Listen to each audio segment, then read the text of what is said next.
All right, let's go now to Brad in St. Charles, Missouri. Hey, Brad. Hi, Drew.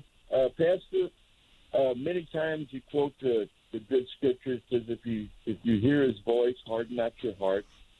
Um, that's when God's drawing lost people who already have a heart of stone, which God will replace. So, what does it mean for the some that might be listening have this question? What does it look like when someone hardens their heart? Okay. All right, Brad. Yeah, I mean, first of all, isn't it interesting that they have a choice? There's so much bad theology out there, so much poor teaching that says many unbelievers don't have a choice. Oh, their hearts are so dead, dead, dead that they can't choose God. Well, if that were the case, then Hebrews 4 wouldn't need to exist. I mean, Hebrews 4, written to unbelieving Jews, written to hundreds, thousands of them, tens of thousands, I mean, written to masses. And it says, today, if you hear his voice, don't harden your heart. That sounds like you've got a choice. What's the choice? Well, you could harden your heart, or you could not harden your heart. So the idea that everybody who's saved is pre-picked and everybody else's hearts are hardened by God, no. The idea that God has blinded people, no. That is not the gospel message. In fact, Paul writes that it's Satan who blinds the minds of unbelievers so that they won't see. So when we teach that garbage, we are ascribing to God what is actually the work of Satan. Satan is the one who blinds people, not God. And as far as hardened hearts go, any unbeliever can come to salvation. It's not pre-rigged. God didn't go down the city street saying, I'll take you, but not you. Everybody who calls upon the name of the Lord will be saved. And that's why there's this warning here, Brad. Today, if you hear his voice, don't harden your heart. That's a choice. How could you harden your heart? Well, in the context of Hebrews chapter 4, what were they doing? They were stiff-necked. They were pharisaical. They were prideful. They were going back to the temple to try to find forgiveness and new life somehow through the law. The law, which they thought would give them life, was actually bringing them death, pointing out their spiritual death. Nevertheless, being all stiff-necked, they went back over and over to the sacrifice of bulls and goats, looking for the answer. And there is no answer inside that temple.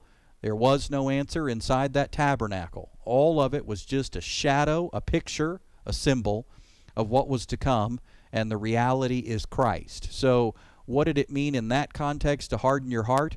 Well, just like Jesus chewing out the Pharisees, pointing out their hypocrisy, pointing out their double-mindedness, pointing out how they did so much for show. Well, so it was with these Hebrews 2,000 years ago. I mean, they were struggling to even believe that Jesus was Messiah. They were hedging their bet, going back to the temple, and that in that way they were hardening their hearts. What do we do today? Well, as Gentiles, most of us listening to the broadcast, if we're not Jews, then we're Gentiles. The Gentile struggle was, at least historically, it wasn't denying Jesus as Messiah necessarily. It was just outright immorality. I mean, you look at Corinth, as I've often joked, Corinth being like Vegas plus a spring break plus Mardi Gras on steroids. I mean, that's Gentile communities. And, 2,000 years later, what is it that causes us to harden our hearts? Well, maybe as unbelievers, we're in love with sin. We just decide, I crave sin, I'm looking to sin, I think sin is the way. It's going to meet my need, it's going to fill this void inside of me, and we hear a bit about Jesus, and we decide, that's for weak people. I'm over here having a great time. So for unbelievers, I could see how they'd harden their hearts in a pursuit of sin, but they could also harden their hearts against the gospel of grace by pursuing law, pursuing self-improvement, pursuing human effort. And that's what we see. That's what we see all over the place for the last couple of thousand years, as people are stiff-necked and rejecting the gospel message. So today, if you hear his voice, don't harden your heart. Instead, open the door. There remains a rest for anyone who calls upon the name of the Lord. What does he say? My yoke is easy, my burden is light, and you'll find rest. I'm not inviting you to religion, he might say. I'm inviting you to rest.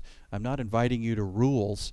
I'm letting you invite me in so that I can rule in your life and give you the peace you've always been looking for. So whoever calls upon the name of the Lord will be saved. What an invitation that is. It's a worldwide invitation. God desires that none perish, but all believe.